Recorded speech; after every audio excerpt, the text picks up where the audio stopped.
Hello everyone, welcome back to গুঞ্জন recipe. আমি গুঞ্জন। আজকে আমি আপনাদের সাথে কাতলা মাছ দিয়ে এবং কালো জিরে এবং পেঁয়াজ কলি দিয়ে একটি সিম্পল মাছের ঝোলের রেসিপি শেয়ার করব। এবং আপনারা যদি নর্মাল মাছের ঝোল খেতে বোর হয়ে গিয়ে থাকেন তো এইভাবে মাছের ঝোলের রেসিপিটা একবার ট্রাই করে দেখবেন, একটু অন্যরকম হবে এবং এর টেস্টটাও কিন্তু অন্যরকম আসবে। তো এই মাছ ঝোলের রেসিপিটা করার জন্য আমি কয়েক পিস কাতলা মাছ নিয়েছি এবং মাছগুলোকে প্রথমে আমি ভেজে নেব। প্রথমে মাছগুলোকে ভালোভাবে ভেজে নিয়েছি নুন হলুদ মাখিয়ে নিয়ে। এবার মাছগুলোকে উল্টে পাল্টে আমি তুলে নিচ্ছি। আপনারা নর্মাল যে কোনো মাছ দিয়েই করতে পারেন, বাট এই ধরনের পোনা মাছ দিয়ে করলে একটু টেস্টটা ভালো আসে, তো তাই এই ধরনের মাছই আমি ইউজ করেছি। আপনারা চারা পোনা দিয়েও করতে পারেন বা এমনি নর্মাল ছোটো মাছ দিয়েও করতে পারেন। তো মাছগুলো আমার ভাজা হয়ে গেছে। এবার একটি পাত্রে এগুলো তুলে নিয়েছি এবং ওই মাছের তেলেই আমি রেসিপিটা করব। তো তার জন্য প্রথমে তেজপাতা দুটো দিলাম, একটা শুকনো লঙ্কা এবং একটু কালো জিরে দিয়ে নিলাম, সামান্য হিং দিয়ে নিচ্ছি।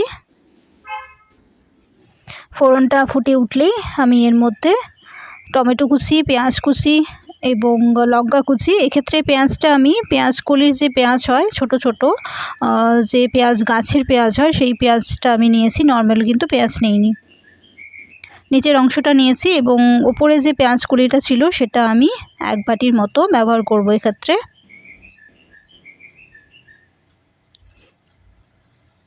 এটাতেই এর টেস্টটা আসবে, সেজন্য আমি বেশি করে এই অংশটাই নিয়েছি। তো ভালোভাবে এটা কষিয়ে নিতে হবে।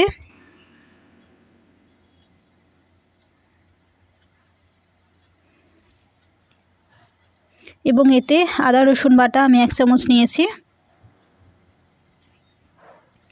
তো সবটা ভালোভাবে কষিয়ে নেব।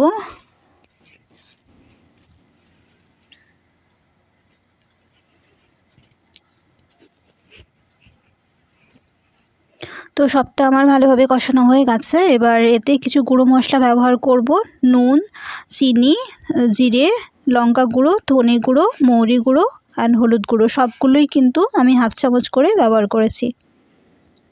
এবার মশলাটা দিয়ে ভালোভাবে কষিয়ে নেব।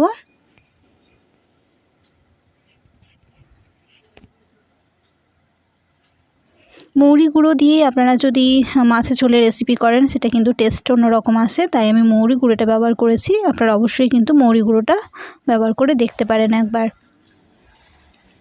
তো মশলাটা আমার প্রায় কষানো হয়ে গেছে, এর থেকে প্রায় তেল ছেড়ে এসেছে। ভালোভাবেই মশলাটা আমি কষিয়ে নিয়েছি। এবার একটা আলু সরু সরু করে আমি নুন হলুদ দিয়ে সেদ্ধ করে রেখেছি, তো সেই আলু এবং সামান্য জল সহ এটা দিয়ে নিচ্ছি। আপনারা যদি নর্মাল সরু আলু দিতে চান সেক্ষেত্রে যখন পেঁয়াজ কলিটা আমি দিয়েছিলাম তো তখনই আলুটা দিয়ে দিতে পারেন, তাতে কষানোর সময় কিছুটা আলু ভাজা হয়ে গিয়ে থাকবে।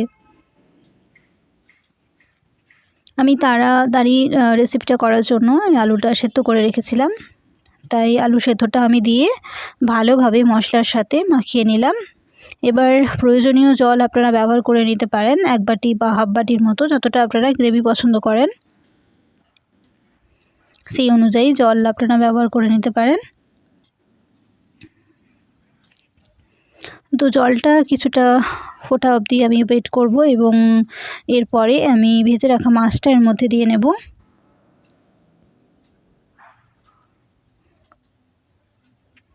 এবং মাছটা দিয়ে নেওয়ার পরে কিছুক্ষণ এটা ফুটিয়ে নিতে হবে, জলটা একটু গ্রেভিটা ঘন করে নিতে হবে এবং মাছটা উল্টে পাল্টে নিচ্ছি যাতে এই দুটো অংশই ভালোভাবে ঝোলের মধ্যে মিশে যেতে পারে। এবং দেখে নিচ্ছি সমস্ত পেঁয়াজ কলিগুলো ভাজা হয়ে গিয়ে থাকে, যে পেঁয়াজ কলি যদি কাঁচা থাকে খেতে খারাপ লাগে, তো সেই জন্য আমি একটু দেখে নিলাম। এবার এর মধ্যে ধনেপাতা আমি ছড়িয়ে দিচ্ছি 1 মুঠোর মতো। ধনেপাতা ছড়িয়ে কিছুক্ষণ রেখে দেওয়ার পরেই গ্যাসটা কিন্তু আমি অফ করে দেব, আর বেশি ফুটিয়ে নেব না আমি। তো প্রায় আমার এই মাছের ঝোলের রেসিপিটা ডান, এটা কমপ্লিট হয়ে গেছে। এবার এটি পাত্রে তুলে আপনাদের আমি দেখাবো। এটা আপনারা গরম ভাতের সাথে লাঞ্চে অবশ্যই পরিবেশন করতে পারেন, কিন্তু যদি যারা গরম ভাত খান না তারা রুটির সাথেও খেয়ে দেখতে পারেন।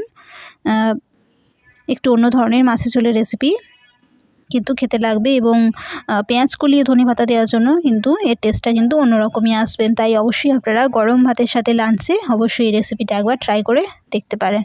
তো আমার চ্যানেলে এই ধরনের নিত্য নতুন রেসিপি কিন্তু আমি অলরেডি এভরিডে আপলোড করে থাকি। তো প্লিজ আপনারা যারা আমার চ্যানেলে নতুন আছেন অবশ্যই আমার চ্যানেলটাকে সাবস্ক্রাইব করে পাশে থাকা বেল আইকনটা অবশ্যই প্রেস করে রাখবেন। এবং আপনারা যারা আমার চ্যানেলে হিন্দি ভিউয়ার্স আছেন তারা আমার গুঞ্জন স্পাইসি ইন হিন্দি চ্যানেলটাও সাবস্ক্রাইব করে রাখবেন। হতেও কিন্তু আমি হিন্দিতে রেগুলার ভিডিও আপলোড করে থাকি। তো ভিডিওটা যদি আপনাদের ভালো লেগে থাকে অবশ্যই কিন্তু লাইক, শেয়ার এবং কমেন্ট করবেন। তো আজকের মতো ভিডিওটা আমি এখানেই শেষ করছি। Thank you so much.